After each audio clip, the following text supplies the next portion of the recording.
Frères et sœurs, quel est le plus grand espoir de notre foi en le Seigneur? Être enlevé au royaume des cieux.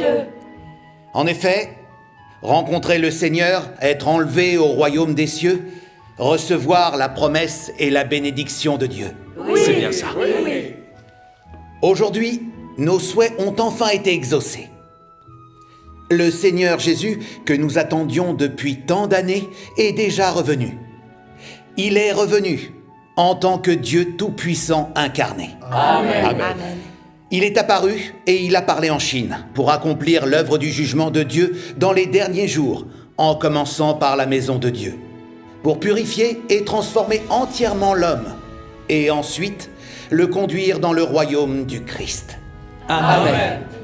Amen. Puisque nous croyons en Dieu, nous devons mettre nos pas dans les siens et accueillir l'apparition et l'œuvre du Christ, entendre la voix de Dieu et participer au banquet de noces de l'agneau.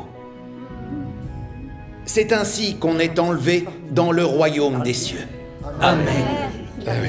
Si nous pouvons recevoir le jugement et la purification de Dieu Tout-Puissant, ce sera alors l'accomplissement de la prophétie. Ils suivent l'agneau partout où il va. Cela signifie que nous avons pris le chemin du royaume des cieux. Gloire à Dieu. Alors, notre souhait d'assister au retour du Seigneur et d'être enlevé au royaume des cieux sera vraiment exaucé. Amen. Amen. Rendons gloire à Dieu. Frères et sœurs, concernant l'œuvre du jugement de Dieu Tout-Puissant dans les derniers jours, si vous avez des questions, surtout n'hésitez pas à nous les poser. Cherchons et communiquons ensemble la vérité pour chercher une résolution. D'accord? Oui. Frère Chin et frère Su vont maintenant échanger avec nous. Ils viennent de Chine. Levez-vous et présentez-vous à notre auditoire.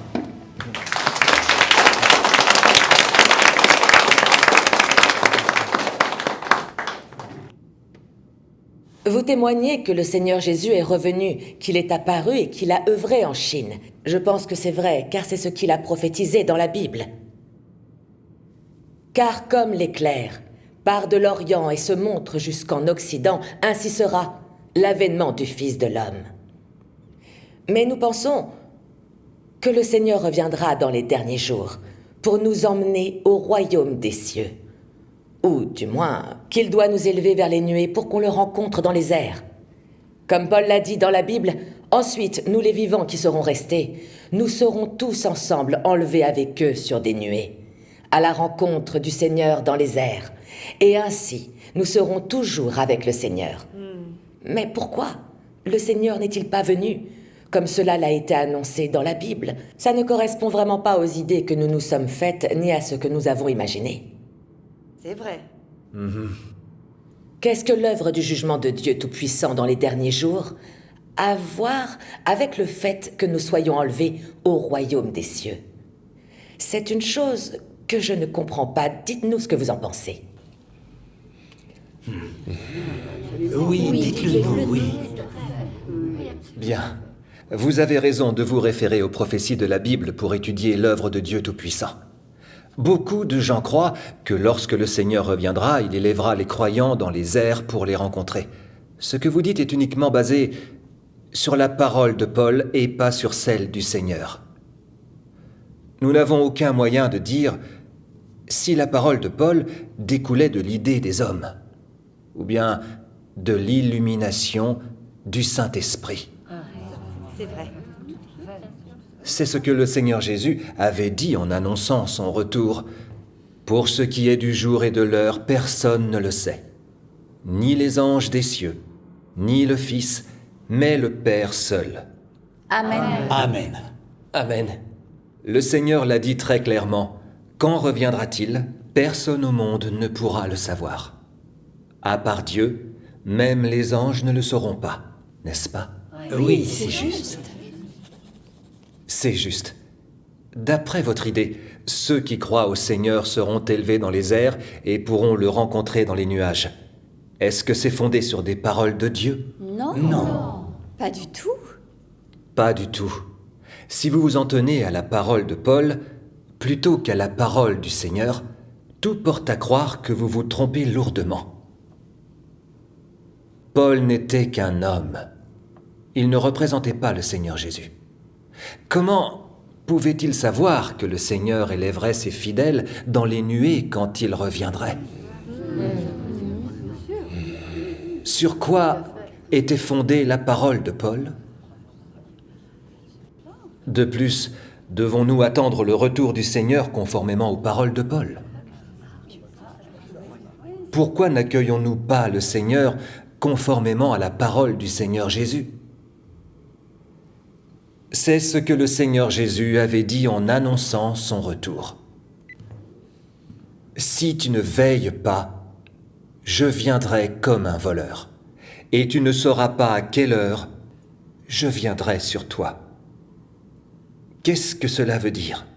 Préférer s'en tenir seulement à la parole de Paul et pas à la parole du Seigneur Jésus quand on croit au Seigneur? Est-ce que cela veut dire que Paul était le Seigneur et le Christ? Non, pas du tout. Alors en qui croyez-vous en fin de compte? En Paul ou au Seigneur Jésus? Croyons au Seigneur, bien sûr. Est-ce que ça ne mérite pas qu'on réfléchisse sérieusement à cette question? La seconde venue du Seigneur est pour recevoir les saints au royaume des cieux. On peut en être certain de ça. Mais personne ne peut vraiment deviner la façon dont le Seigneur recevra ses adeptes au royaume des cieux. Si l'on comptait sur les concepts et l'imagination des hommes pour le comprendre en supposant que le Seigneur enlèverait les gens dans les airs, pour les rencontrer, ce serait irréaliste. Vous êtes bien d'accord? Évidemment. Oui. Maintenant, nous avons tous vu que Dieu Tout-Puissant des derniers jours apparaît en Chine et exprime toutes sortes de vérités pour la purification et le salut des hommes. Il est en train de purifier et de rendre parfaites toutes les vierges sages qui ont été amenées devant son trône. Dieu est déterminé à faire de ces gens des vainqueurs avant que la catastrophe arrive. Après avoir formé un groupe de vainqueurs, Dieu déclenche la catastrophe pour détruire cette humanité maléfique qui résiste à Dieu de façon démente. Après la catastrophe, Dieu apparaîtra à tous les peuples et à toutes les nations. Maintenant, je vois. Est-ce que ce n'est pas le véritable processus par lequel le Seigneur emmènera ses adeptes dans le royaume du Christ à son retour? C'est vrai. Il me semble que l'œuvre de Dieu Tout-Puissant dans les derniers jours a accompli toutes les prophéties du Seigneur Jésus. Je vais vous préparer une place, et lorsque je m'en serai allé et que je vous aurai préparé une place, je reviendrai et je vous prendrai avec moi. Amen. Afin que là où je suis, vous y soyez aussi, sachant que le Seigneur est déjà là, sur terre.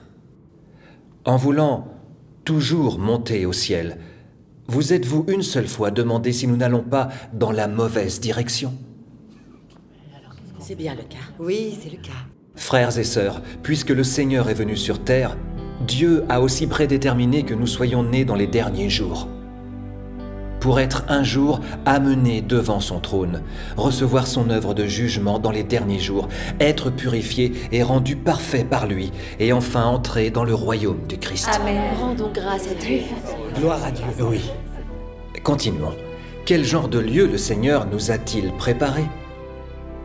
Il s'agit bien sûr du royaume du Christ réalisé sur terre, en accomplissement de la prophétie, afin que là où je suis, vous y soyez aussi. Ce qui prouve que lorsque le Seigneur Jésus reviendra dans les derniers jours, il viendra dans son royaume. Gloire à Dieu. Frères et sœurs, l'œuvre de jugement de Dieu qui commence par la maison de Dieu consiste à former parmi les vierges sages un groupe de vainqueurs qui seront les premiers à recevoir l'œuvre de Dieu. Et puis il apparaîtra aux yeux de tous en descendant sur un nuage. C'est ainsi que le royaume du Christ sera réalisé sur terre. C'est vrai. Maintenant dites-moi, y a-t-il un rapport entre recevoir l'œuvre du jugement de Dieu Tout-Puissant dans les derniers jours et être enlevé et conduit au royaume des cieux quand le Seigneur Jésus reviendra? Oui. En effet, l'œuvre de Dieu dans les derniers jours accomplit toutes les prophéties du Seigneur Jésus. Ce n'est que par l'expérience de l'œuvre du jugement de Dieu dans les derniers jours que nous pouvons voir l'accomplissement des prophéties qui sont dans la Bible. Frères et sœurs, comptez sur les idées et l'imagination de l'homme pour spéculer sur les prophéties ridicules et absurdes. C'est exact. C'est pourquoi nous devons compter sur la parole de Dieu, pas sur celle de l'homme, de façon à assister au retour du Seigneur. Si nous comptons sur la parole de l'homme, nous laisserons passer la chance d'être enlevés à la venue du Seigneur et nous ne pourrons pas le rencontrer. Et là, nous ne pourrons nous en prendre qu'à nous-mêmes. Bien dit. Il faut compter sur la parole du Seigneur pour tout quand on croit au Seigneur. Il est trop facile de s'égarer si on se fie à la parole de l'homme. Concernant surtout un événement aussi important que la rencontre du Seigneur, nous avons compté sur la parole de l'homme, mais pas sur les paroles du Seigneur. Nous avons risqué de manquer la chance de le rencontrer et d'être enlevés au royaume des cieux. C'est tellement vrai. Par la grâce de Dieu, nous entendons aujourd'hui la voix de Dieu. Et nous avons la chance de recevoir l'œuvre du jugement de Dieu Tout-Puissant dans les derniers jours, pour être purifiés et rendus parfaits par sa parole. Amen. Amen. Et c'est notre bonne fortune, en effet. Amen. Rejoignez-nous au numéro à l'écran, qui s'affiche à l'écran, pour assister au groupe d'études bibliques en ligne. Amen. Soyez bénis.